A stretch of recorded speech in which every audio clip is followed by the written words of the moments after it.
हम पढ़ रहे थे सूक्ष्म जीव, मित्र एवं शत्रु। उसी के अंदर हमारा जो अगला टॉपिक है पर्यावरण का शुद्धिकरण। तो हम सबको पता ही है कि पर्यावरण का शुद्धिकरण कैसे किया जाता है। तो हम विद्यालय के अंदर, हमारे घरों के अंदर, हमारे आसपास जो बगीचे होते हैं उन सभी के अंदर पेड़ पौधे की पत्तियां है, पॉलीथीन है, ठीक है, उसके अलावा कांच की बोतल है और भी अवशेष पदार्थ है।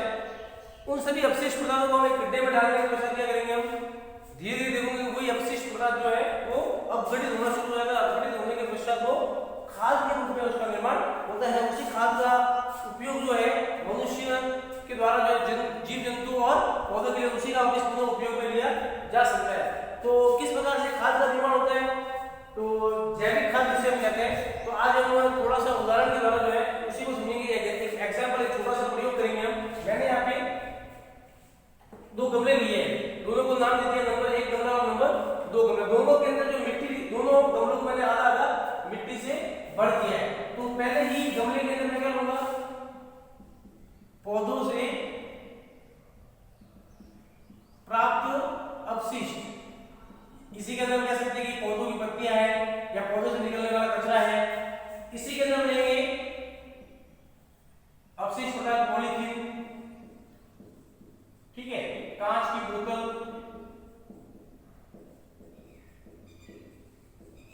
और भी हम अपशिष्ट पदार्थ इसके अंदर ले सकते हैं। तो कांच की बोतल भी हम ले सकते हैं और कुछ टूटे हुए खिलौने जो होते हैं, टूटे हुए खिलौने। तो आप देखोगे मैंने दोनों गमलों के अंदर अलग अलग वस्तु ली। पहले गमले के अंदर जो है पौधों से प्राप्त जो अपशिष्ट पदार्थ होता है वो लिया, दूसरे के अंदर मैंने पॉलीथीन, प्लास्टिक की पॉलीथीन होती है उसको लिया, कांच की बोतल को, टूटे हुए गिलास को दिया। तो आप देखोगे धीरे धीरे जो है एक प्रकार से कह सकते हैं कि सूक्ष्म जीव जो है, आप देखोगे पहले गमले के अंदर जो है पौधों से प्राप्त जो अपशिष्ट पदार्थों को लिया, धीरे धीरे जो सूक्ष्म जीव है इन्हीं पौधों से प्राप्त अपशिष्ट पदार्थों को क्या करेगा, अपघटित करने का कार्य करेगा।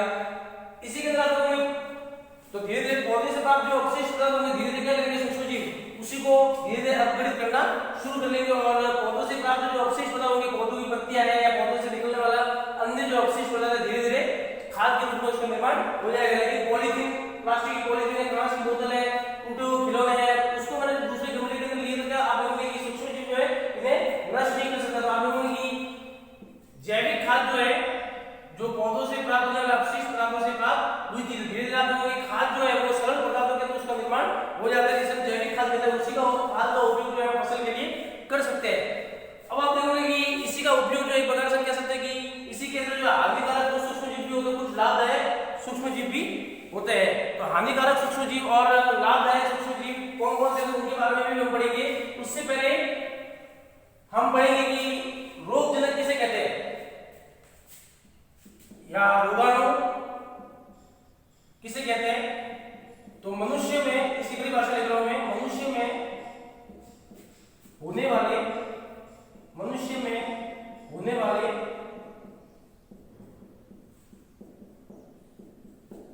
में होने वाले रोगों को रोगाणु या रोगजनक कहते हैं।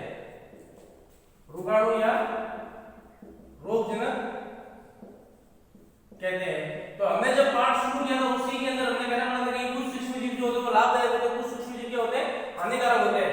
तो लाभदायक सूक्ष्म जीवों के बारे में हमने पढ़ा था कि हानिकारक सूक्ष्म जीव कौन कौन से होते हैं, जो मनुष्य को, पौधों को और जंतुओं को हानि पहुंचा सकते हैं। तो एक प्रकार से हम कह सकते हैं कि हानिकारक सूक्ष्म जीवों के बारे में पढ़ेंगे। हानिकारक सूक्ष्म जीव कौन कौन से होते हैं उनके बारे में हम थोड़ी सी चर्चा इस क्लास के अंदर हम करेंगे। तो रोगजनक किसे कहते हैं, तो मैंने भी भाषा को बताई थी कि मनुष्य में होने वाले रोगाणु या मनुष्य में होने वाले रोगों को क्या कहते हैं, रोगजनक या रोगाणु कहते हैं। तो हानिकारक सूक्ष्म जीव होता क्या, तो हानिकारक सूक्ष्म जीव को हम बताया कि मनुष्य के होने वाले रोग जैसे पेय पदार्थ द्वारा, ठीक है, उसके अलावा दूषित भोजन द्वारा, सूक्ष्म जीव जो है या पेय पदार्थ या उसी के अंदर जल ले सकते हैं, जल द्वारा जब सूक्ष्म जीव हमारे शरीर के अंदर प्रवेश करता है और सूक्ष्म जीव हमारे शरीर के अंदर प्रवेश करने से व्यक्ति क्या हो जाता है, रोगाणु हो सकता है। उसी प्रकार से पेड़ पौधे भी रोगाणु हो सकते हैं, जीव जंतु भी रोगाणु हो सकते हैं।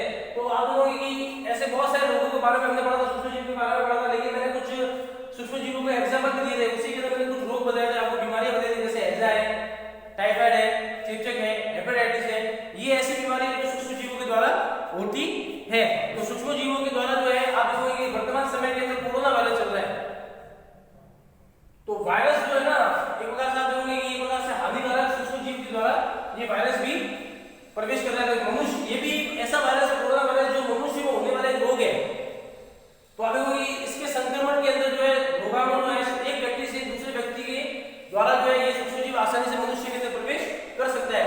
तो रोग कारक सूक्ष्म जीव क्या हो जाता है कि एक व्यक्ति से दूसरे व्यक्ति के अंदर आसानी से संक्रमण होना, जिसे हम संक्रामक रोग भी कहते हैं कि एक व्यक्ति से दूसरे व्यक्ति के अंदर सूक्ष्म जीवों का आसानी से या वायरस द्वारा विषाणु द्वारा रोगों का आसानी से स्थानांतरण होना। तो इस प्रकार से हम कह सकते हैं कि जैसे नॉर्मल व्यक्ति जैसे उसे सर्दी जुकाम है या बुखार है, तो सर्दी जुकाम के अंदर सर्दी जुकाम के अंदर जो पानी के हम कह सकते हैं कि जो हम छींक करेंगे तो क्या होगा, जो पानी होगा वो दूसरे व्यक्ति के शरीर के अंदर प्रवेश कर सकता है, जिससे सूक्ष्म जीव जो उसके शरीर के अंदर प्रवेश कर सकता है और वो रोगजनक हो सकता है। तो कोरोना वायरस भी ऐसा एक वायरस है जो मनुष्य के द्वारा फैलने वाला एक रोगजनक वायरस है जो मनुष्य के लिए हानिकारक है। आप देखोगे कि इसके अंदर ही एक व्यक्ति दूसरे व्यक्ति के आसानी से संपर्क में आ जाता है, इसीलिए हम आप वर्तमान समय के अंदर मास्क वगैरह बांधते हैं, एक व्यक्ति से दूसरे व्यक्ति के द्वारा क्या करते हैं, डिस्टेंस रखते हैं। तो यही कारण है कि अगर कोई व्यक्ति संक्रमित भी है तो दूसरा व्यक्ति जो उसके संपर्क में ना आए। तो कुछ रोग ऐसे होते हैं सूक्ष्म जीवों के द्वारा जो विषाणु द्वारा फैलते हैं। जैसे मैंने आपको बताया कि तंबाकू के अंदर भी एक वायरस होता है TMV टोबैको मोजेस वायरस। वो एक ऐसा विषाणु है जो एक व्यक्ति के शरीर के अंदर है तो दूसरे व्यक्ति के शरीर के अंदर प्रवेश कर सकता है, लेकिन पौधों की पत्तियों के अंदर वायरस पाया जाता है और आसानी से एक व्यक्ति से दूसरे व्यक्ति के अंदर चला जाता है। लेकिन इससे एक भयंकर बीमारी भी हो जाती है जिसे हम कहते हैं कैंसर।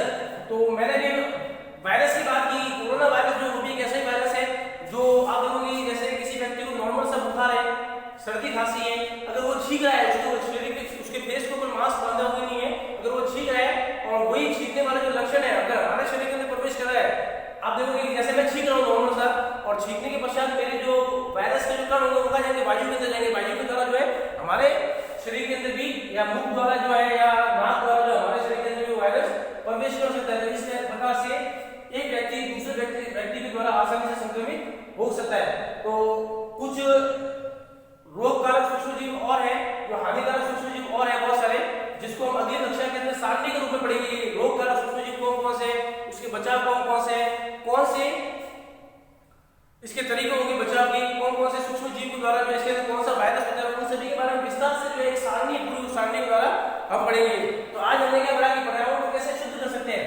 तो मैंने शुरुआत के अंदर बताया कि पर्यावरण को शुद्ध करने के लिए क्या करना पड़ेगा, जितने भी अपशिष्ट पदार्थ है इस पृथ्वी के ऊपर उन सभी का अपघटन करके उन्हीं अपघटित वस्तुओं का उपयोग जो वापिस पौधों और जंतुओं के लिए पुनः उपयोग में लिया जाएगा। इस प्रकार से हम पर्यावरण को शुद्ध कर सकते हैं। तो सिंपल सा टॉपिक था हमारा आज कि पर्यावरण को शुद्ध कैसे करेंगे। फिर हमने हानिकारक सूक्ष्म जीवों के बारे में पढ़ा, फिर हमने रोगाणु किसे कहते हैं उसके बारे में पढ़ा। थोड़ा सा आगे आते हैं, एक सूक्ष्म जीव का नाम बता रहा हूं, एक मच्छर का नाम बता रहा हूं मैं, मादा एनोफ्लिस।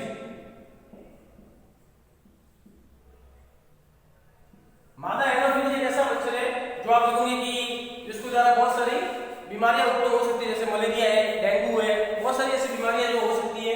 अब ये मच्छर जो है पनपता कैसे है, तो हम देखते हैं कि हमारे घरों के अंदर जो कूलर है, आसपास घर के बाहर जो नालियां है या गड्ढा वगैरह है, वहां पर गंदा पानी इकट्ठा हो रहा है तो ये मच्छर आसानी से पनप सकता है। तो आप देखोगे कि ऐसी स्थिति के अंदर हमको क्या करना पड़ेगा कि पानी को समय समय पर उसको साफ करना पड़ेगा, उसके अंदर मच्छर पनप रहे हैं नहीं उसको देखना पड़ेगा। तो ये एक ऐसा मच्छर है जिसके द्वारा हमको बहुत सारी बीमारियां हो सकती है, डेंगू हो सकता है, मलेरिया हो सकता है, जो मनुष्य के लिए हानिकारक है, मनुष्य की मृत्यु तक भी हो सकती है। तो एक प्रकार से हम कह सकते हैं कि ये मच्छर भी आपको दिख सकता है, मादा एनोफ्लिस मच्छर जो है।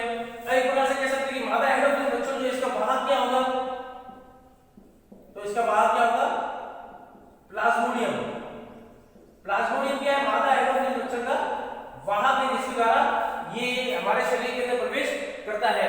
तो कुछ और रोग थे इसके अंदर ही, जैसे एक एग्जांपल लेते हैं, मैं इसी के अंदर एग्जांपल लूंगा। मच्छर जो है एक प्रकार से कौन सा मच्छर है, एनोफ्लिस मच्छर, इसका वाहक कौन सा होगा, प्लाज्मोडियम। अभी प्लाज्मोडियम कैसा वाहक है, परजीवी है, कैसा वाहक है, परजीवी।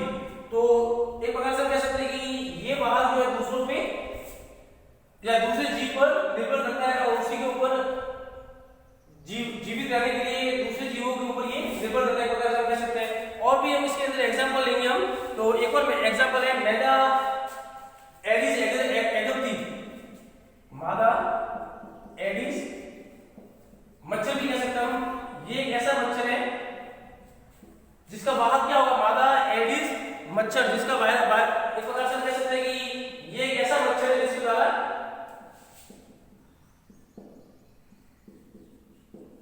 डेंगू रोग हो जाता है। कौन सा रोग हो जाता है, तो एक प्रकार से कह सकते हैं मादा एडिस जो मच्छर है जिसके द्वारा डेंगू हो सकता है। तो एक प्रकार से हम कह सकते हैं कि मैंने भी आपको कुछ उदाहरण बताया कि किस प्रकार से इन मच्छरों के द्वारा जो है बीमारियों को नियंत्रित कर सकते हैं। तो मैंने आपको बताया कि गंदे पानी के अंदर जो है, गंदे जल के अंदर है ये मच्छर पनपते हैं, इनको रोकने के लिए हम क्या कर सकते हैं, समय समय पर हमको सफाई रखनी पड़ेगी, गंदे पानी को इकट्ठा नहीं होने देना है। ये मैंने कुछ वाहक के नाम बताया जो इन्हीं मच्छरों के अंदर जो मनुष्य के लिए हानिकारक है।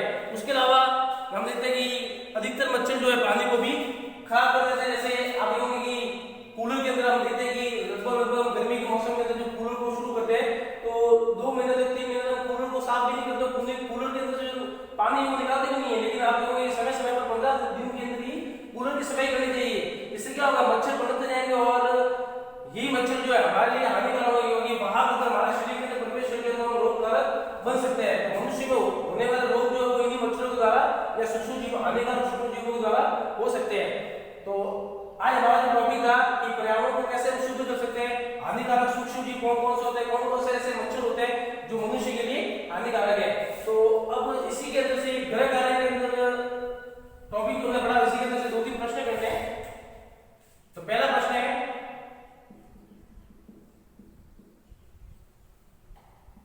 जैविक खाद किसे कहते हैं। तो बहुत सिंपल सी परिभाषा मैंने बताया कि खाद का निर्माण कैसे होता है, उसी के अंदर मैंने परिभाषा भी आपको बताई मैंने इस क्लास के अंदर। तो जैविक खाद बहुत सिंपल सा एग्जाम परिभाषा है इसकी, जितने भी अवशिष्ट पदार्थ है उन सभी को अपघटित करके जैविक खाद का निर्माण किया जा सकता है। तो इसको डेफिनेशन में बना के लिखना है आपको। दूसरा प्रश्न इसी के अंदर से बनेगा,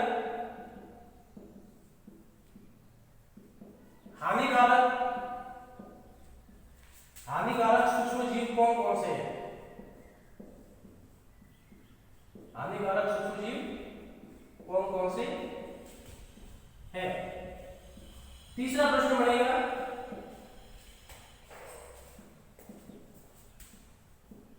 डेंगू रोग किस मच्छर के, डेंगू रोग किस मच्छर के द्वारा होता है। ये तो मैंने 3 प्रश्न बनाए जो इंपॉर्टेंट बनते थे, और भी इसमें छोटे-छोटे बहुत सारे 5-6 प्रश्न और बन सकते हैं। तो इन प्रश्नों को अपने विज्ञान की गृह कार्य कॉपी के अंदर करना है और अगले कक्षा के अंदर हम इसी के अगला वाला जो टॉपिक है मैंने बताया कि सूक्ष्म जीव जो है बहुत सारे होते हैं, उनसे होने वाले रोग, उनकी बचाव, वो हम अगली कक्षा के अंदर पढ़ेंगे। तो ध्यान रखना है कि इस वीडियो को पूरा देखना है, वीडियो को सब्सक्राइब करना है, वीडियो को लाइक करना है और अगली कक्षा के अंदर हम इससे आगे वाला जो टॉपिक है वो समझेंगे। धन्यवाद।